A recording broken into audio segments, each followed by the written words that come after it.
Hey guys, Truth here. Here's an in-depth tutorial for my combat tractor that I made for Orbus VR. Right now it's version 4.05 and is up to date as of April 4th, 2020. So this program I wrote gathers information from your combat logs outputted by Orbus VR to give you live combat information. So it's a useful tool, and it is now named the super friendly Carnage Tracker of Truth. So shout out to those two guilds that helped me out so much, to the Super Friends for their coding experience and initial help in coding this program, especially since I am not a programmer, as you'll be able to tell by this program. I'm just an enthusiast, an Orbus enthusiast, and also a huge thanks to Carnage for their help in stress testing and debugging this program to make it as efficient and useful as it is today. Okay, so let's start this sucker up. So just a quick overview of what's going on here, where this information is coming from. So Orbus VR, as you're playing the game, it outputs all of the total values of your combat and the combat around you. So this means that you can see how much damage everyone is doing or taking, how many heals people are giving or taking as well, but you can't see the buffs and debuffs that they have or what type of attacks are occurring. It's just gross totals that are being outputted. But we can still take this data and map a pretty clear picture of what is going on. So I made three main modes to this program: summary, timeline, and healing. Timeline is the mode it opens up in, and it has the most options, and it's the most useful, I think. So I'll talk about it last. So let's start with summary. So summary is very straightforward. It combines all of the data points from your selected combat log section. We'll talk more about that later. And it tells you everyone's damage given, heals given, the critical percentage of those, either heals or damage, and how many events of each took place. So when it says damage given, what it's talking about is how much damage that character has done. And when it says damage taken, that's how much damage has been done to that character. So it's the same concept with heals.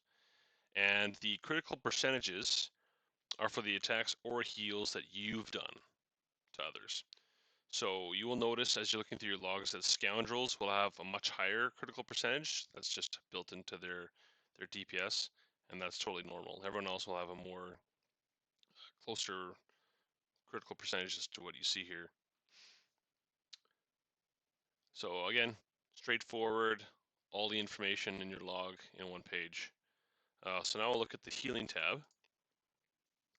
Now I made this specifically because as a bard, I didn't want to waste my time, waste my heals by spamming crescendos. And since you need to pay attention to the notes and the people around you, it was getting a little bit dicey in raids. So what this is a bar graph that goes up and down for each character. It goes up as they take damage and down as they are healed. It also resets once you leave combat. So a healer can pay attention to the tank, keep an eye on this chart, and know immediately if someone is in trouble. So let's give this an example here. So let's say Leah is about to get hit by a shockwave in a raid. Boom, there it is.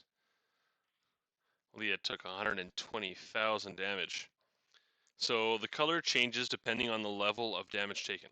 So in the future, I'm planning to have a selection box here, so you can decide at which level the color changes. It goes from green, just like nothing, to yellow to red.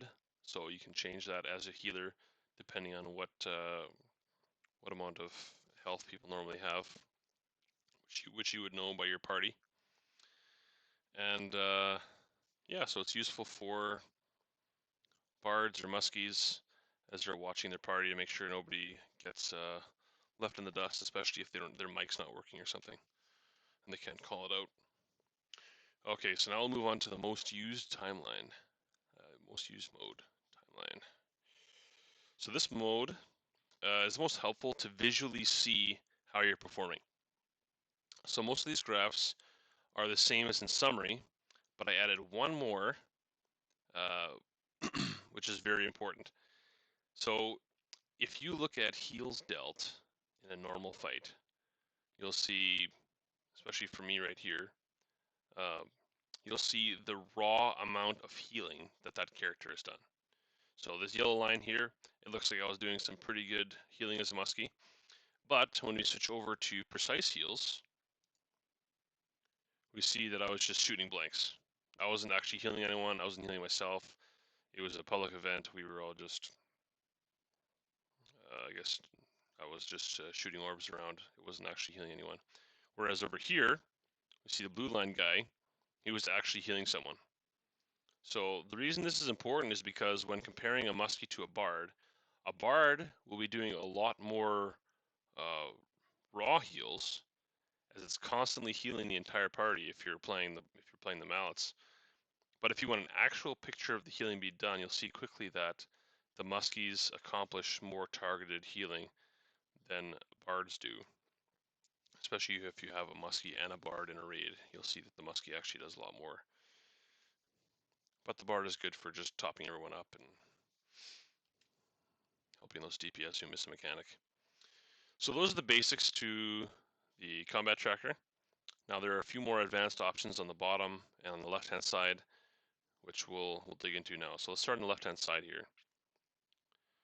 So first I'll change this back to 3 hours and change to everyone. So you can select everyone and it'll show up to 20 people. So I limited it at 20 because any more and it would literally eat away your CPU during a world boss event. It can get pretty demanding. You can also select a raid party of 10, and the thing is that the log doesn't show who is in your party. So I wrote it so that it just selects the top 10 people who have done the most damage. So depending on your situation, it might actually get rid of either your healer or your warrior. And like if you were screwing around in high step before the raid, and you have some randos in there, that's why it's good to reset. We'll talk about that later, but it's good to reset your log before you do a raid or a shard or anything like that. So then that's good for raids. And party of 5, that's obviously useful for shards and group leveling. And the final option here to view is me. So when you select me, it'll show whatever name is in this field only. And this is case sensitive. So for me, it's Veritasium. It only shows me if I type in, let's say, invective. He apparently, oh, there it is. See, it takes a bit of time at 3 hours. Shows all of his information as well. Put my name back in there. I'm not invective. All right. So those are the views. Now we'll go down to these more advanced options here. And the other thing to mention, sorry, is that these change all of the 3 modes. So if I want my own summary, I can select that. If I want my own healing, just want to watch for myself, I can select that. All right, we'll switch to 1 hour for less information here. Okay, so these factors, what the heck do they do? So smoothing factor, it just changes how peaky the graph is. If you want a more even graph, you can increase it, and it'll seem to level it out, make it less peaky, or decrease it. You can actually decrease it to the point where it'll show individual hits. But wow, okay. I like keeping it at 100, just because it seems to be a good judgment of how you're doing. But what this actually is it's the ratio of how many previous points to average out. So it's not actually 100 data points before, but I just It's a factor of how much you're displaying at the time. Now I think Alphabet, their online tracker, maxes out the smoothing factor, so it just kind of averages out the entire fight. But theirs only covers an individual fight, right? Only one mob at a time. So it's going to look different. This will have a lot more times where it just seems like it's decreasing, but it's just because no combat is happening during this time. All right, so timeline length, this is obvious. This affects both summary and summaries. It just affects summary. You can choose 3 hours, 1 hour, 30 minutes, 15 minutes, 5 minutes, 1 minute. 1 minute is actually nice when you're doing hitting the dummy and you're trying different rotations. You can always look up and see exactly how much DPS you're doing, so that's nice. Let's go back to raid party of 10. You can see better.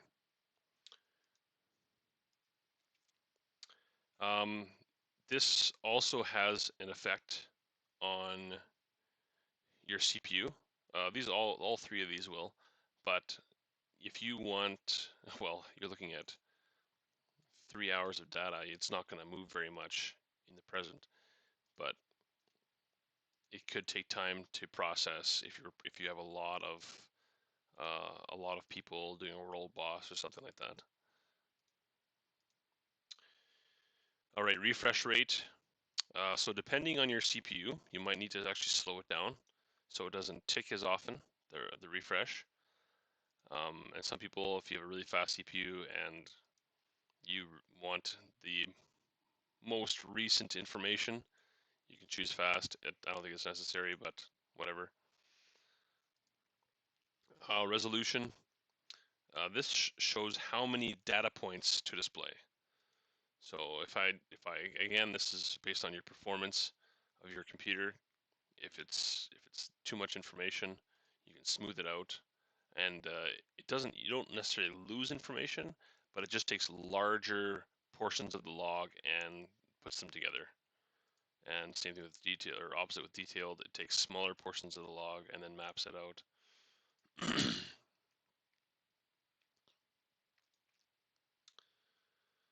All right, so now we're getting into another portion here. So this section affects what your log all includes. So if you select bosses only, the tracker knows the name of the bosses, so you can select this and get only the information from boss fights. So that's shards, or dungeons and raids. When you select bosses only, you can also choose to select ads also, which includes most of the ads that appear in boss fights. So for our example here, we did a crypt, and so the skeletons and the Lich King were the ads, and we can see where that fight occurred. You can see if we add ads, DPS goes up. Take them away, there's more peaks where you're fighting the skellies. All right, and then the reset export boss function.